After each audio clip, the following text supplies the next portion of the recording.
Welcome to EFI in Conversation. I'm Matt Nielsen. I'm the board chair at the Educational Freedom Institute, and I'm joined today by Dr. Angela Dills and Dr. Corey DeAngelis. Dr. Dills serves on EFI's advisory board.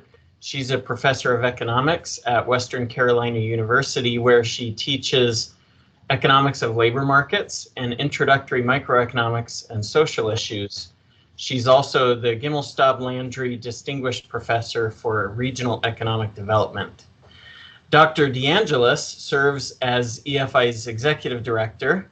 He's also the Director of School Choice at the Reason Foundation and Adjunct Scholar at the Cato Institute. So, with those introductions, we want to talk a little about how policy is being shaped by the current events, the world events, surrounding coronavirus, the pandemic that we're all experiencing right now, and what that could also mean for the future of school choice. So to start, I want to just pose a question, and we'll go with that for as long as we can, and as long as you're both interested in pursuing it. But it revolves really around how policy is being shaped in Pennsylvania, Oregon, and elsewhere, where they've prohibited enrollment in virtual schools, and with some even more current news, potentially advocating for enrollment in anything other than a government school. So I'm just going to start, if I can. Corey, why don't you tell us what's going on in those two states and elsewhere? Yeah, I mean, I've been doing a lot of tweeting on Pennsylvania and Oregon and what's going on, because it's actually quite shocking. I mean, look, this is a time of our lives where a lot of kids are struggling to get an education right now, because a lot of the almost all of the brick and mortar schools in the United States are closed right now. I think the most recent estimate from Education Week was over 97% of schools are closed for students, affecting over 50 million children that are of school age of the school age population.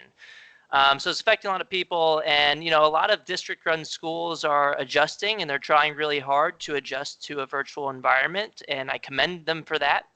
But not all of them are doing an excellent job, and for some segment of the population, they're seeing that a virtual charter school is a good option for them, because look, the virtual charter schools are essentially uninterrupted during this crisis, because they were already doing things virtually for their customers and for families and students. So I think the whole world is kind of looking at the homeschooling population and looking to them for how to improve their own lives and their own kids' educations, and they're looking towards the virtual schools. But a couple of states are actually using the power of the government to prevent students from switching out of their government school enrollments to the virtual school enrollments. And by the way, before either of these states took action, it would have been a-okay for students to switch from a brick and mortar school to a virtual school. It's just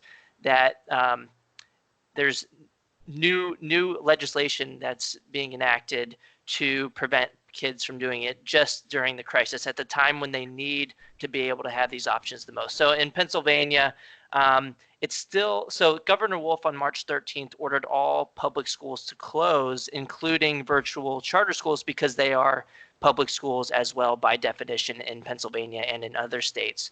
So they closed all schools, even though they were fine and giving kids educations virtually.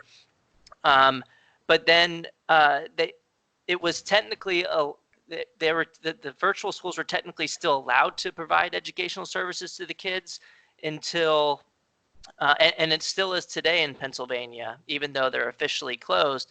But the governor has a bill on his desk right now that was unanimously passed by the Senate and the House in Pennsylvania, and he's probably going to sign it either today or tomorrow, that freezes enrollment for charter schools in the state as of March 13th, when he made the first order to close all schools. So what that means in practice is that if students switch from district schools to virtual schools during this time, they can do that. That's okay.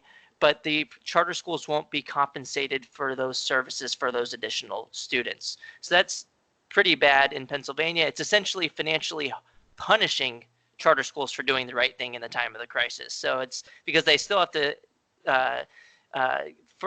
undergo the cost of educating those children, but they don't get any financial benefits for doing so. In Oregon, looks like I'm having connectivity issues. Hey, okay, I'm still with you.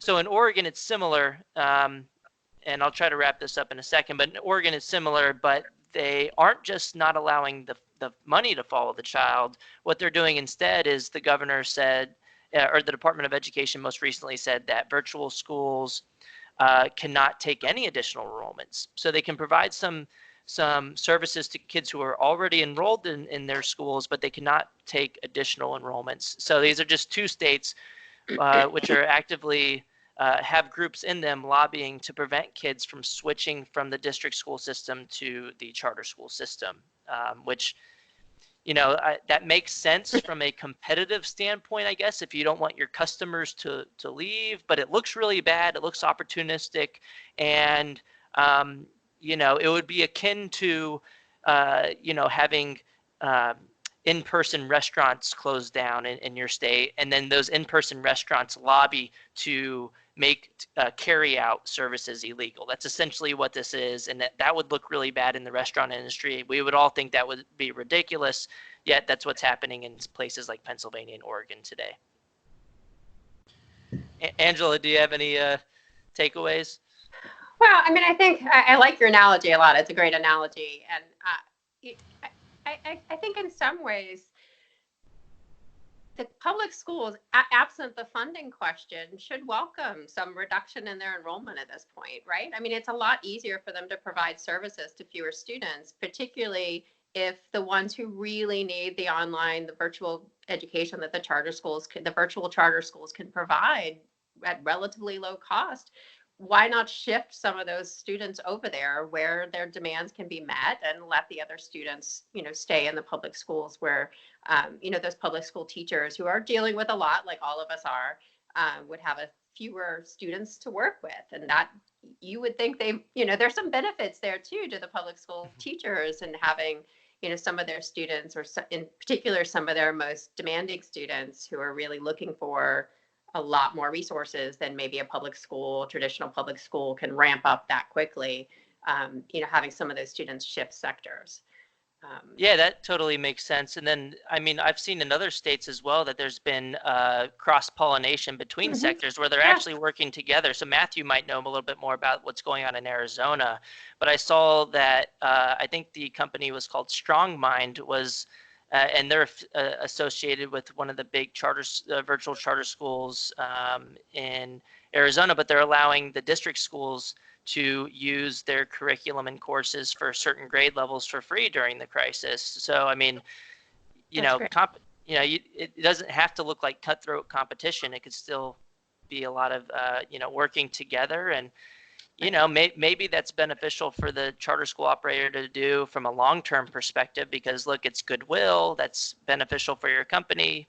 And also it could incentivize kids to switch sectors in the long run. So like the profit motive in education right now, a lot of people, it usually gets a bad rap, right? But like this is showing that the profit motive can actually give you an incentive to do a good thing. Yes. When there's a crisis like this, by even helping your competitors in the short run. That's a great point. Yeah, so I'll just make a quick comment on that. Here in Arizona, I'm not sure about other states, but here in Arizona, 2 legislators, one representative and one state senator, got together and said, hey, let's create some legislation, some emergency legislation, which is now passed, by the way, both chambers, and it's on the governor's desk for a signature, just waiting, that in one section of it actually says that traditional district schools can and should work with outside vendors, private companies in order to provide those services. And so that's a great example. StrongMind, that's right. You got that name right, StrongMind. They offered their services for free. There's another virtual charter school that's operating out of Tucson that did the same. And they just said, hey, if we have a platform, it works well, you're welcome to come. Anybody can come and use it for free. And by the way, they weren't offering this directly to district school students. They didn't target them. They targeted district school administrators and said, you can use our platform for your students. They don't have to come and enroll. So that's one of those goodwill things that you're talking about, Corey, that, where it can actually encourage the right kind of behavior, what we would all say is the right kind of behavior, right? So nice. Yeah, just another point on what Angela was saying about how reducing student load during a crisis and allowing for more flexibility and adaptation by reducing your student load could be a good thing for schools in general in both sectors, and primarily the sector that has more students at the moment. But I think another point to look at is are we looking at the perspective of the schools and the teachers, or the teachers unions? And I think a lot of the pushback is coming from teachers unions, which is a little different, because look, even if that benefits your union members in the short run by reducing their class sizes, that could financially harm the teachers union in general by reducing union members perhaps in the long run, but then also just political power in numbers. So like if you look at like Pennsylvania, I tweeted the other day, one of the union leaders out there said in an email, this was a private email, so I'm not going to share the name of the union leader. I don't know their name either. This was shared by Commonwealth Foundation. But they said, there are so many things that your union is doing for you right now. One of the things being, how can we prevent mass numbers of students from enrolling in cyber schools? So they literally said the things that we were all kind of thinking beforehand about why this type of legislation would be happening. They said out loud that we're doing it to protect our monopoly, essentially. We're trying to prevent mass numbers of students from enrolling in cyber schools. And then I sent you guys a little bit earlier, right before the call, that Los Angeles Teachers Union president called today to ban all new charter schools as well. And they cited the coronavirus as the reason for doing so. I didn't think his argument was very strong, but they're explicit. Some of these people are explicitly saying, we're, because of the virus, we can't have more students going to the other sector, and this is why we want to do X, Y, or Z. Don't let a good crisis go to waste, Corey. Yeah, I know. The opportunity to protect yourself from competition. I mean, we're seeing that everywhere, and I mean, it doesn't look good. It doesn't look good. I mean, what we should be focusing on is, look, a lot of people are in trouble right now because, look, a lot of people are losing their jobs, or they're just out of work and not getting as much money, from their employers, and so employment's going up. And at the same time, families are having to deal with additional childcare costs. So Angela, you might want to talk a little bit about that. But like what we should be focusing on is how we should be helping all families, regardless of the sector. I don't care what sector does it, but all sectors should be trying to provide as much as possible for families at the moment. And so Angela, do you want to talk a little bit about kind of those adjustments? Sure, but before I do, I wanted to add one more example to kind of for-profit firms that are being charitable, sort of going out of their way during this. And at least in higher ed, I assume the same thing's happening in K-12. The textbook publishers have been really open with providing, like my students don't typically, what they're paying for isn't access to an ebook, but the publishers gave them access to the ebook. They gave them access to the homework materials that typically they would have to pay for. So a lot of the textbook publishers have really stepped up too in terms of providing more access to online materials for students. So I just want to put that out there because they frequently get a bad rap because there's a lot of money in textbooks. Yeah. So children, right. So I have 3 kids. They're in kindergarten, 4th and 7th. My husband and I are both professors, so unlike a lot of families, we're really fortunate in that, like, we're both home, we both still have our income from our jobs, we're both still trying to do our jobs at home while taking care of kids. So there's a lot of juggling going on. There's a lot of juggling on a regular basis, but it's a little bit magnified now. So I can only imagine like the added stress for families who are also dealing with job loss or income loss on top of having to deal with the childcare, additional childcare, and trying to, get your kids to do homework when they're also struggling with everything that's going on. So. Yeah, I also did notice, another big part of the conversation right now has been about food costs for low-income families. So, a lot of these students were getting breakfast and lunch at school, and now they're, the families are having to take on those additional costs as well. But I think the Department of Education or Congress passed a bill allowing those national school lunch program regulations to be waived and to allow, like school buses to go around and deliver food to different houses. That's what happens in our neighborhood. About 11:30 or so, the school bus comes by. Our neighbor has 2 little girls, and I can hear the bus honk its horn and drop the lunch off. And so the school buses are still running midday, their regular route, and dropping off lunches here in our county to the public school students. So. Yeah, that's interesting. That's some guidance that came from, from a couple of places. It came from the Department of Ed, but also I believe that summer lunch program is what they've decided to kind of extend or pull, now back into March in order to take care of that. And I believe that that's administrated through the Department of Agriculture, but yeah, that's all that interplay from all these different agencies that are trying to work together to make sure kids have food and so on and so forth. Yeah. So, Angela, just going back a little bit to this Pennsylvania, Oregon, and the reticence on the part of some of these states and groups to provide education. Can you talk a little about what you've seen with IDEA and requests to waive requirements there for FAPE and so on and so forth? Yeah, so some of the issues with FAPE and with IDEA are I think challenging. Both sort of, if I think about what's happening in the household level with parents who are dealing with their kids who have special needs, but also sort of how school districts initially want to respond to it. I think, it's not, one of the arguments that I think that's being made is, well, if we can't provide the services to everybody, then we can't provide them to anybody. And it may be particularly challenging to satisfy a student's IEP with a virtual environment, particularly with some higher needs students.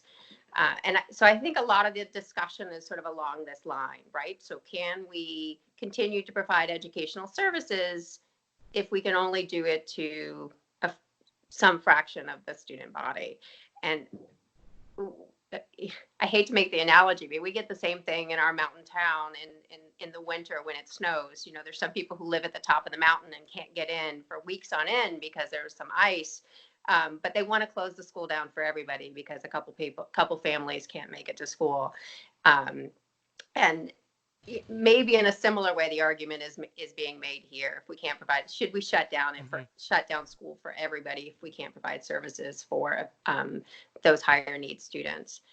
And yeah, so it's an argument that really frustrates me, right? We should be educating as many children as we can with the resources we have. It's a challenging time. It is very similar to the virtual charter school argument as well, right? Here we have people who have capacity, who can sort of expand and educate more children, but there's a lot of unwillingness from the traditional public schools, from the brick and mortar public schools, to allow them to shift. With our kids on IEPs, our students on IEPs, how are we? I was reading the Department of Education guidelines before we got on this call. It's like we just got to do the best we can, right, with what we have, and it probably isn't going to be enough for some of the students, but we've still got I mean, I think educators still need to try to educate the students to the best of their ability, given our limitations. Yeah, just working off of that. There was a couple of examples of specific school districts and states that were citing IDEA as a reason to not provide education to any kids. And so like Seattle was saying, I think one of the quotes was something along the lines of, treat this closure as if your kids were going on spring break. So like essentially like just flat out saying, there will be no online learning because, and they did cite the reason being that, there will be some students who don't have access to internet. So, and we don't know the percentage of those students, but, treat this as if it's spring break was the money quote from that. And then Oklahoma's director of communications at their Department of Education said, the inclusion of virtual charters in the shutdown order was due in part to assorted regulations, including requirements for students on IEPs. So they're citing again IDEA as a reason, or as essentially, a reason not to provide any education and to not allow virtual charters to keep providing educational services. And I will, point out that as public schools, charter schools are required to follow IDEA already. So I don't see how this should be an issue at all. And then the Department of Education, after hearing all of these particular groups, citing IDEA as a reason not to provide any services, the Department of Ed, to their credit, actually came out with guidance saying, look, this shouldn't be, there shouldn't be any excuse to not provide students educational or distance learning during the crisis. You should be trying to provide all students with educational services, IDEA, special needs students or not. You should be providing it for everybody. So, good thing on, good on Betsy DeVos. She actually tweeted about it too, and she was like, "This is totally ridiculous. Everybody should be, educating the kids to the best of their abilities." So, that's one good thing that the Department of Ed did during the crisis. That without using a heavy hand, they provided clarification about, and then also waiving regulations relating to the federal lunch program, I think was a good move as well. Mm-hmm. That's very helpful. Yeah, so a couple of wrap-up questions here before we end, or as we're closing in on 30 minutes.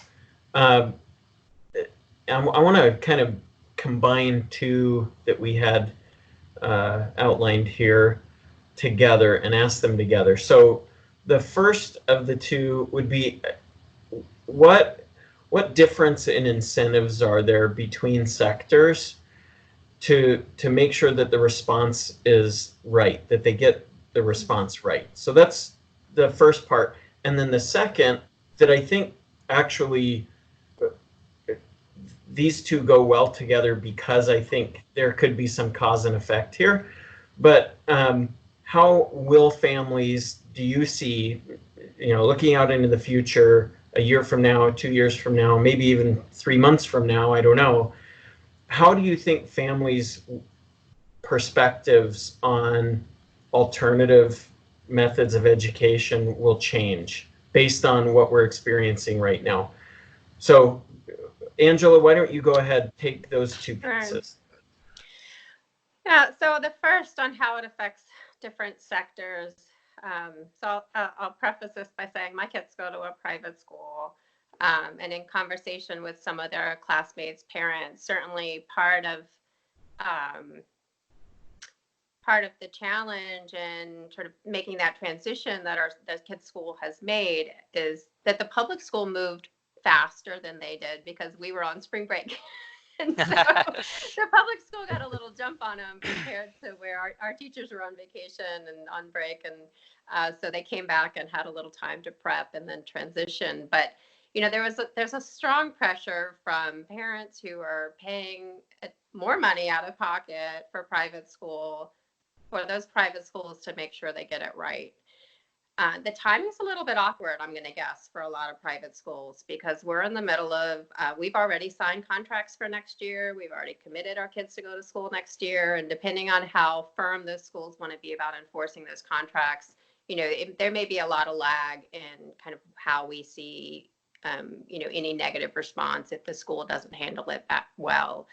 But I think in general, the more that the money is following the student, the stronger the pressure the school has to respond well. Because if you lose money when you lose a student, then you need to there's a cost to you getting it wrong, right? And so private schools clearly lose their tuition dollars when students choose not to re-enroll or fail to show up the next year. Charter schools, similarly have that kind of pressure. A lot of them are trying to increase their enrollment, maintain their enrollment so they can keep their funding. And in many cases, the public schools face much less of that financial repercussion for losing students. They face some, but that also differs a lot from state to state. So I'd be interested to see how that happens in different states, depending on how what the financial incentives are for the schools to maintain their enrollment.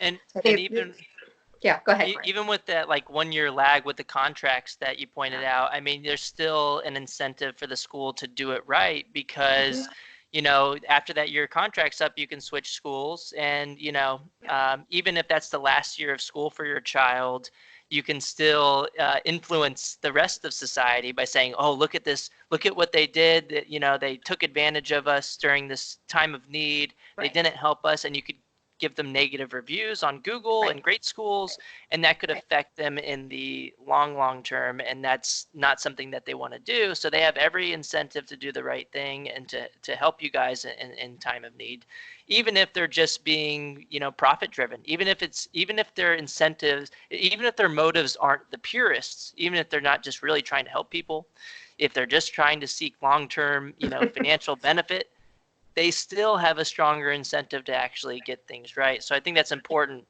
But Matthew's second question is really important for school choice, I think, in the long run, because look, whether we like it or not, the U.S. population, school age population, essentially transitioned from being 2 to 3% homeschooling to almost 100% homeschooling. A lot of people, the homeschool crowd gets upset when I say this because they'll be like, oh, it's not actual homeschooling if it's virtual charters, but whatever you want to call it, the kids are at home and they're being educated at home, whether that's in a virtual charter setting or through the private school virtually. It's still essentially a home education environment. And a lot of people might not like it, and that's just the reality. They may say, oh, no, right when things get back to normal, I'm going to put my kids back into the brick and mortar school for whatever reason. But there will probably be a lot of parents who otherwise wouldn't have understood that, hey, I can actually do this. My kids can actually learn a lot from home without actually being in a brick and mortar school. And look, people may discover, homeschool co-ops where I can still go to work and then send my kid to this homeschool co-op group or micro school and, figure it out that way. But I think the big issue for the long run, even if a lot of families decide that they want to go this route, they may not be able to do so financially. And I think that's where ESAs come in.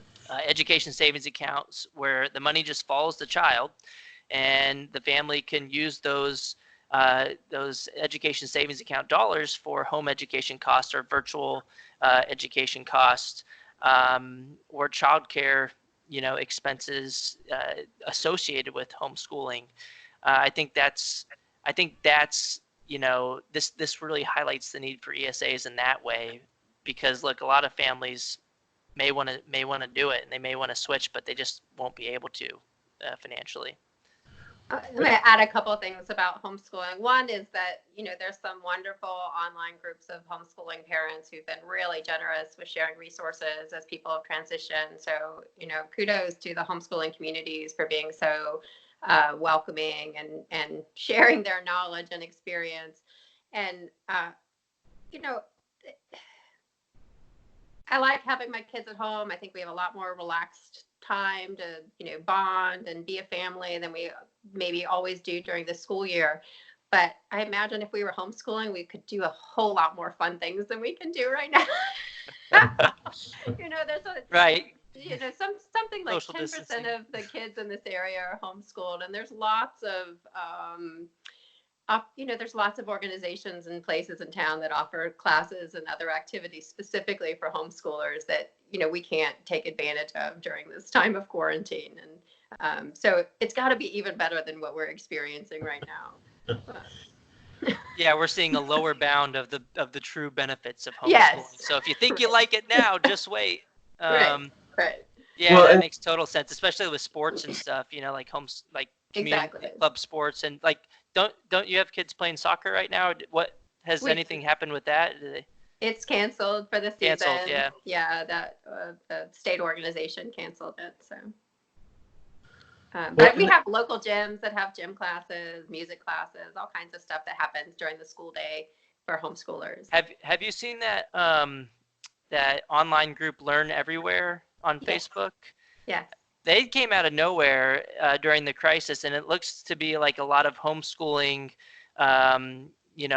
parents sharing a lot of resources like you're saying. And I think like when I first saw the group, there was like maybe 1,000 people in it. Now there's like over 10,000 people in the group, and people are sharing tons of resources. So if anybody's listening right now, just go to Learn Everywhere on Facebook or learneverywhere.org, and you can get a lot of those resources. And I was amazed at how many people came together to share this type of information. Then obviously, if Khan Academy is another outlet as well. But I thought it was really interesting how people spontaneously came together to share these resources in time of need.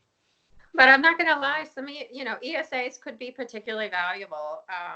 There's a lot of random costs to having your kids home. Like our printer didn't work. We need toner to print materials. Just little things that you might not even think of as costs that are additional to having your kids home and trying to get the work done. So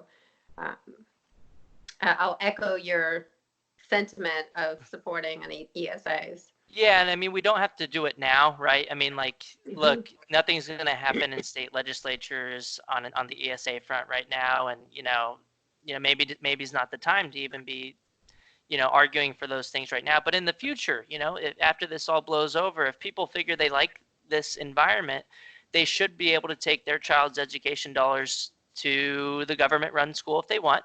People should still have that option, but they should also be able to take some of that money to cover homeschool expenses or private school expenses, or they should be able to take it to a charter school as well.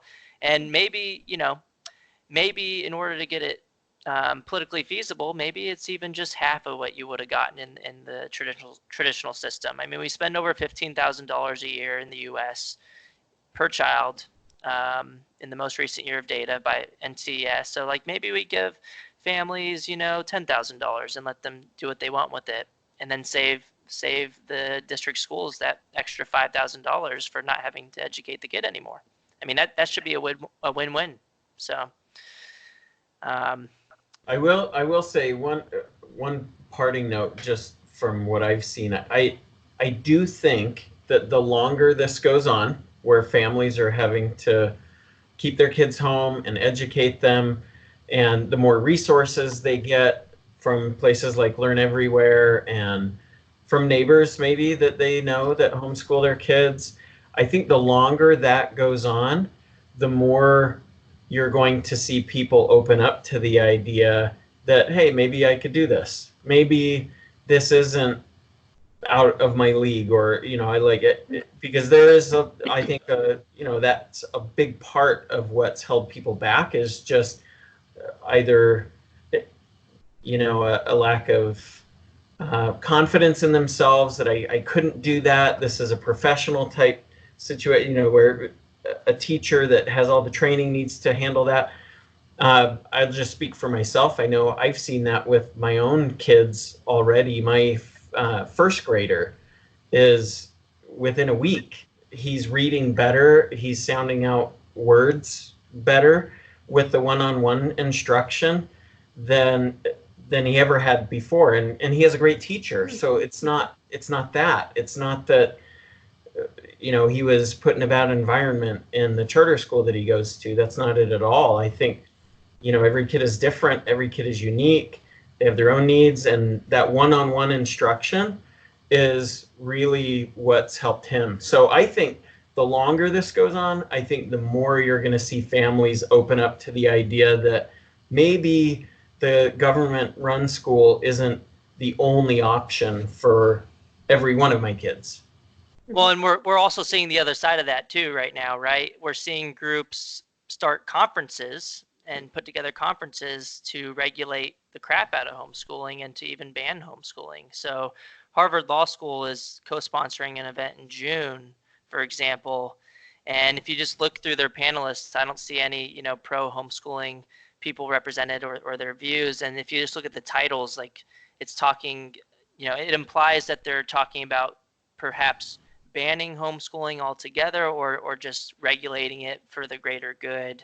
And they're citing like democratic values and socialization and stuff. That's an air quote. So, I mean, the greater good. Yeah, I mean, the greater. This. So, I mean, groups need to be, I'm with you, Matthew, that people are, are going to consider homeschooling more seriously because of this, but at the same time, because people are considering homeschooling more seriously because of this, you have people from the other side that might try to regulate homeschooling out of existence. I mean, it becomes a threat. So yeah. Yeah, I mean, schools are based on enrollment counts, and if you reduce enrollment by switching into the homeschooling sector, that reduces, education funding in the traditional system. So that's just something to look out for. I mean, we're not seeing a ton of that right now, but that is something I shared on Twitter recently, that Harvard's actually hosting a conference all about, homeschooling and mostly negative things, it looks like, about homeschooling. But that I don't agree with, by the way. Right. Okay. Well, any parting comments from Angela? Thank you. This is great. Appreciate you organizing it, Matthew. Oh, my pleasure. It was great to have you on, Angela. Anything else, Corey, for the audience? This has been a great conversation. Hopefully we can do some more since we're stuck at home anyway from doing the social distancing stuff. So another thing is, just if you want, we'll share this video later, but if you want to check out more of our stuff, just follow us on Twitter. We share all of our stuff there. My handle is at DeAngelis Corey. Angela's, I believe, is at Angela K. Dills, and then Matthew Nielsen is at Matthew Nielsen, if you want to follow us on Twitter. And then Educational Freedom Institute can be found at EF_Institute. So and then also efinstitute.org, right, is our website. So check us out there. Great. Thank you, guys. Appreciate your time. Thanks, Matthew. Yeah. Have a good one. Okay.